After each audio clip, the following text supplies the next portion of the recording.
All right, Rocco, lad. What's the matter? Are your mates not here to big you up, eh? Do you need a bit of male backup, do you? Well, I'll tell you what, ask me the question man to man. Well, come on, Rocco, mate.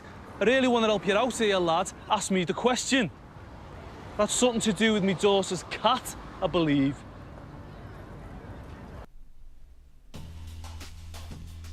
Welcome to The Spirit of Independence. On today's episode of The Spirit of Independence, we look at the work of Debbie Howard. Debbie's diverse films have covered such genres as drama, comedy and documentary, occasionally dealing with very difficult subjects. With fiery tenacity, Debbie really is Tenacious D. My name's Debbie Howard and I started off as an actor. I'm now a filmmaker. I'm a director primarily, but I also write and produce as well. And I set up Big Buddha Films about 8 years ago now. I'm not technically trained as a filmmaker. I was an actor for 25 years, I guess. And although film has always been my passion all along, ever since I was really young, I've always kind of been really into watching films more than anything else, more than theatre. But I never thought that you could, I didn't really know about filmmaking. I didn't know you could become a filmmaker without sort of, going to film school and everything. And it was when I got to like my mid-30s that I started getting really frustrated with working as an actor because my career was going quite well, and then you get to a certain age as an actor and the roles for women just become absolutely rubbish. There's less of them, and they're all, I say all, there's a few good ones, but most of them are quite stereotypical, either nagging wife, love interest, sex interest, the person that gets raped or sexually harassed or something like that. And, I started getting really frustrated when I went for auditions and getting the scripts and reading it and just thinking, oh God, just yet another really terrible role for women. So originally, I decided to start writing my own short films to begin with. Actually, the first script I ever wrote was a feature script. It was very long, but I never did anything with it. It wasn't very good. So I started writing shorts, and my original idea was that I would write them and act in them. So I was kind of writing roles for me, really. And then I finished my first. I finished a good draft of a first film that I'd written called Bring Me Joy. But then I decided to apply for Screen Yorkshire. Were running something called Court Short at the time, where you could direct a 5-minute film that they paid for, and so I wanted to work with a female writer. So I directed my first short film called Would Like to Meet. I'm Sam, and you're probably fat and desperate. Oh no, that's not an insult. So am I. The one before that. He was got a relationship with a messy breakup with a complete one. Hi, I'm Sam, and you're probably fat and desperate. Oh no, that's not an insult. So am I. So I approached making Would Like to Meet because it was my first go at directing. I think I don't know how good I was at it really. I remember turning up to set, and because I was used to being on set as an actor. I remember I kept asking people, oh, could we do this, could we do that? And they were like, well, you're the director, so you can decide. And I was like, oh yeah, all right then, because I was used to waiting for people to tell me where to be as an actor. So I just stumbled my way through it really. I think it was a comedy. I think the thing that was best for me was finding the cast. There was only 2 actors in it, a man and a woman, and the female actress, Sue Mitchell, who I'm now quite good friends with, was absolutely brilliant. She was really, really funny. So we just had a lot of fun. It was a 1-day shoot. We'd been quite heavily guided by Screen Yorkshire. So my main focus, to be honest, at that time was really just about the performances, getting good performances out of the actors. That was kind of what I mainly focused on with that film.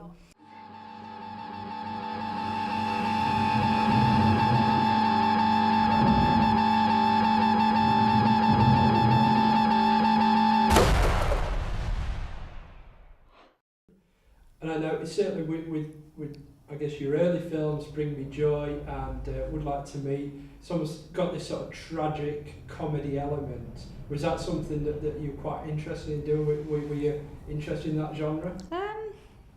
I don't think I was ever really that aware of it. Like I said, Would Like to Meet, I was just put within a team, so that wasn't my script. I just said I wanted to work with a woman, and they put me with Lois, and I liked the script. With Bring Me Joy, I was looking at, basically I was trying to find the comedy in our own attachment that we have to things. I'm a Buddhist, and I suppose I don't really often see it, but other people say to me that they see little bits of Buddhism coming into my films, and I guess I don't really think about it, but I suppose it does influence the way I think. So I wanted to look at attachment and how when you get something new, be it a car, a sofa, a partner or whatever, the high expectations you have of that object bringing you happiness usually cause you to not have any. And so, but I was kind of looking at that in a comical way. And what was interesting with film festivals, I found at the beginning, is, because they are expensive and that puts a lot of people off. If you're submitting to loads of festivals, you've got to pay for those. And there comes a time where you just think, well, I can't afford it. Even if they get in, you don't get anything back. Even if you win a prize, you don't get anything back. So you kind of think, well, this is all coming out of my pocket. But one thing I did do was just write to festivals, tell them that I've made the film on a zero budget, and say, can you waive the fee? And a lot of the times they would say yes. So they'd either let me enter it free, or if they couldn't do that, they'd say, we'll give it you for the student rate, or for this, or we'll give it you for half price. And actually, that happened loads. So I'd always say to people, give it a go and ask. I always just ask for everything, and sometimes you get it. So. Still Ignoring It actually came from Black or White in a way. You can see it's a very similar style. So I had a friend, Alan, who is from my hometown, and he worked for an organisation that was looking into HIV and AIDS awareness and protection and that kind of thing. And they'd got some money to make a film to look at that. And he'd seen Black or White, and he knew me, and he said, can you make a film like Black or White about HIV? And I was like, I don't know, can I? So we had a lot of meetings, and I got quite confused as to what they wanted, because there were a lot of different people around this huge table. So in the end, after much talking, that we just kind of came up with this quite simple concept, really, of just asking people a list of questions and seeing what they came up with and putting it together like Black or White. Hi, it's Rocco, isn't it? Who wants to know? I do. I'm Ellie Slater's mum. The one with the curly hair. Oh, yeah. Should have known. Yeah, well, it seems you keep asking her a question over and over again. A question that she's feeling really embarrassed to answer. And yet you keep asking her and laughing with all your big mates when she gets embarrassed. Oh, you know what I'm talking about, yeah? Get out of my way, you silly bitch. All right, there's no need to be rude. So with Pussy, I guess as a film, if you don't mind me saying so, it looks almost like a step up, certainly quality-wise, the camera, the light, the acting to an extent. Yeah. I think.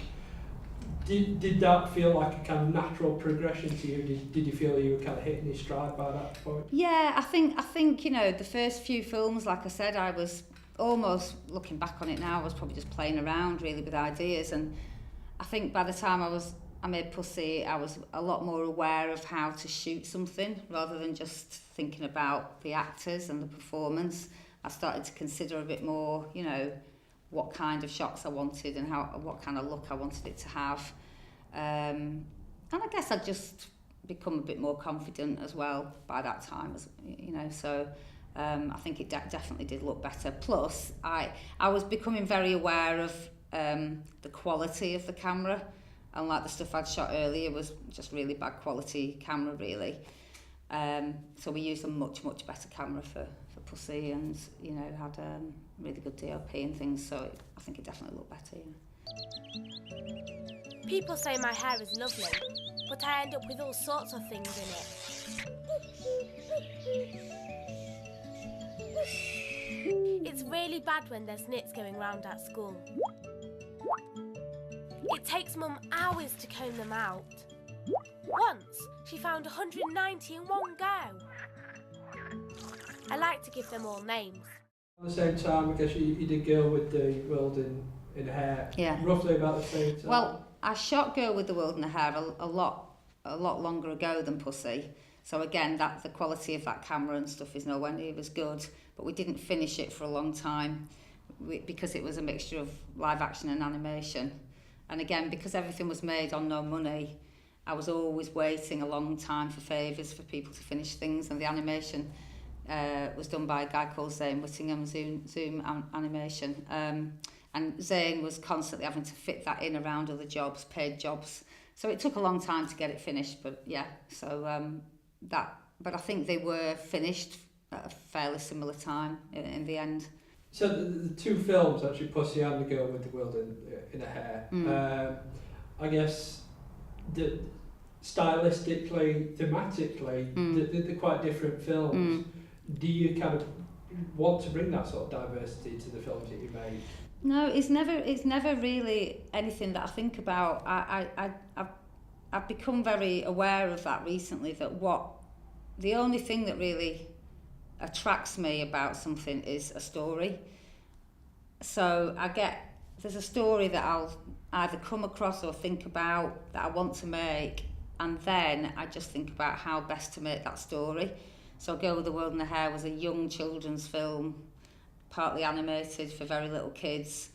Pussy was probably a film that's more for teenagers and adults and very different in style, but it was the story both times that was the influence for the film. I don't kind of sit there thinking, right, I've done a couple of comedies, so I think I'll do a horror. That never occurs to me at all. Yeah.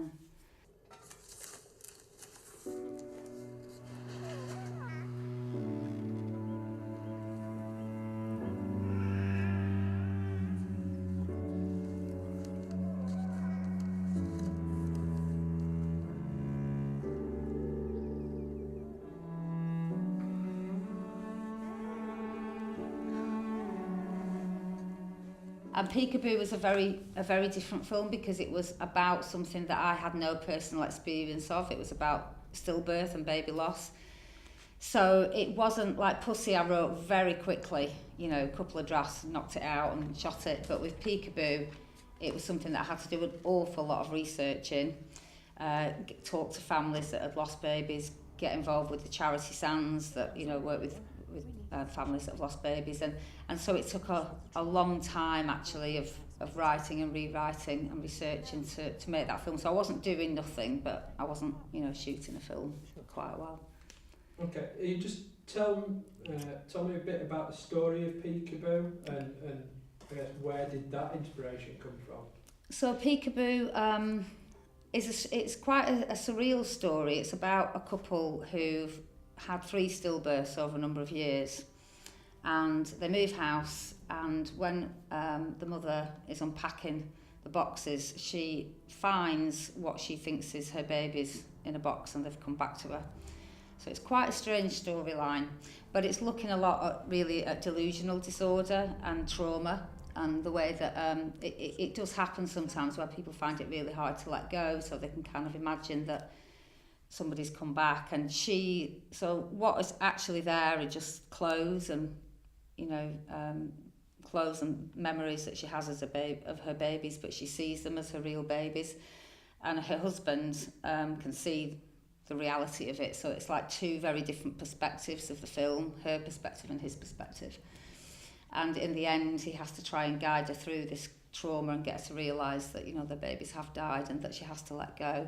It's a very sad film, and it came from actually a couple of friends of mine had a baby loss, although it wasn't actually a stillbirth, in fact. And what happened was I had a dream one night where all these different factors came together in a dream. I was moving house the next day, and I think that's where the boxes came from. And so I actually dreamt the film, most of it anyway, and then I changed a huge amount of it once I started researching, but the original idea came from having that dream. The actors that you worked with, there was Sean Dooley and Leslie Sharp, I want to say. Yeah. So you're dealing with, I guess, really professional actors at this stage. Where or how did you come about to get sort of actors of that standing involved? Well, it was, I never thought I would actually. When I finished it and after lots of drafts and I was really happy with the film, I decided that I would love Leslie Sharp to play Emily because she was an actress that I really admired and thought she was really good. So I sent the script to her agent, didn't think I'd ever hear back, and the next day my son answered the phone and said, "Someone's on the phone for you," and it was Leslie Sharp, and I was really, really shocked. And she said that she'd love to do it, and I was like totally blown away, really.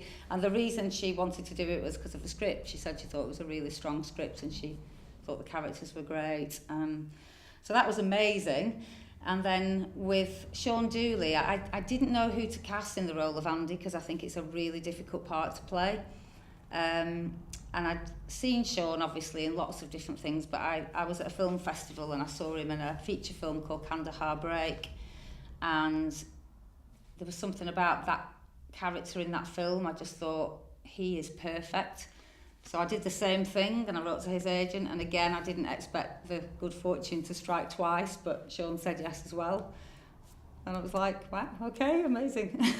So I had two fantastic actors, and it was quite scary really to work with people of that calibre at that stage of my career, because most of the people, because I come from an acting background, I've always got loads of actors I can go to be in things that are professional, really good actors, but I didn't know Leslie or Sean personally, so it definitely felt like a different situation to be working with them. So I learned so much from making that film, I think. But more than anything, without ever, it was completely accidental really, but after I finished making Peekaboo, I was so immersed by that time in this world of baby loss, I suppose, and my depth of knowledge about it was quite deep. And I just felt like Peekaboo wasn't going to make a big enough impact. It was a short, it was fiction, and I just, I got to know so much about it and realised how much of a voice there wasn't for anybody that had been through the loss of a baby, and how much of a taboo it was. And I was at the Doc Fest listening to people pitching their films, and I just thought, I'm making a feature documentary about this because it really needs to be made.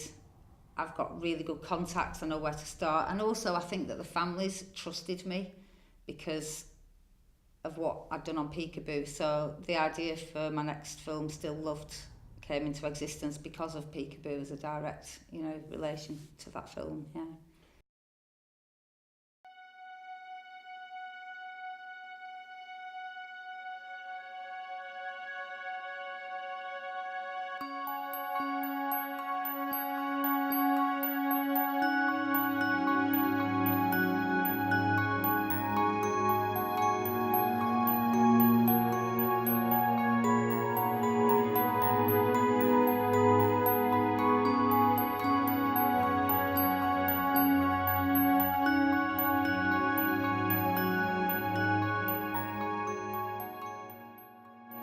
Yeah, I hadn't done a documentary for a while when I started Still Loved, but I think because of Peekaboo, it felt like a very natural progression in a way. I didn't really need to think about it a great deal.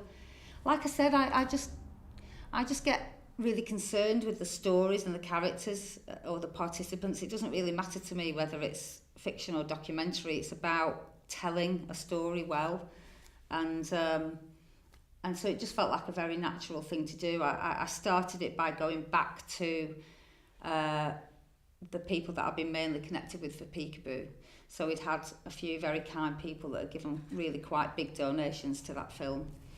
And I went back to them and said, there's a story I need to start filming really soon, because I knew one couple that were about to start a big cycle challenge that wanted to be part of the film. And so I went back to those original people and said to them, can you help us raise any money for this first stage, and within I think about 4 days we'd raised about £8,000. So we did another Kickstarter, raised another 2, so we got 10,000 together quite quickly to start the first stage of filming, and then we broke it into chunks along the way. So from the footage that I've seen of Still Love, there's obviously some quite tough scenes to watch in there. Was there ever a time when you thought that you wanted to pull back? First few shoots were incredibly difficult. The first day we shot was with Beth and Steve, and they'd only lost their twins about 4 months before, so they were still in a very, very emotionally raw state. And we all cried all day. They cried all day, the whole crew cried all day. And I went home feeling absolutely, both exhausted, myself, and also I felt really, really guilty, because I thought, can I actually do this? Because can I just ask people questions that are going to make them cry? Is it making them revisit things, and is it upsetting them? So I did feel very uncertain about it, and then we had to go back the following weekend to film the first day of the cycle challenge, and I spoke to Beth's parents, as we did an interview with Beth's mum and dad, and Kathy, Beth's mum, said to me that, I said, I felt really awful after last week because they were crying so much, and she said that they'd told her that it was the most that they'd both talked to each other since they lost their daughters, and that it was the most cathartic thing that they'd been through, and that it had actually been really, really helpful. And that really helped me, because I thought, okay, that's okay then. If it's helping people to heal, that's okay. And I thought, if there was anybody that during the time we filmed wanted to stop, then we'd stop. And that did actually happen with one of the participants. She didn't want to carry on, so we left it. But we did get used to it, we did get used to it. It wasn't ever easy, and even towards, the end of shooting after 2 years, there were still days when I felt very emotional watching it, or watching the rushes. But I was very convinced by that time of how helpful it was going to be. So I was able to get through it, And I'd say to young people, or to any person, in fact, in the whole world, that I've always believed that quality of life and happiness is much more important than money. So if you're able to do the job that you love doing, whether it's filmmaking or anything else, I think it's better to do that and enjoy your work than do a job that you can't stand for a wage to be miserable for the rest of your life. So I'd say, if you've got some talent, don't give up, and you've got to work really, really hard, but it's possible to do that. So I just say follow your heart, and try to, understand that it is a difficult profession, but it's definitely worth pursuing if you can.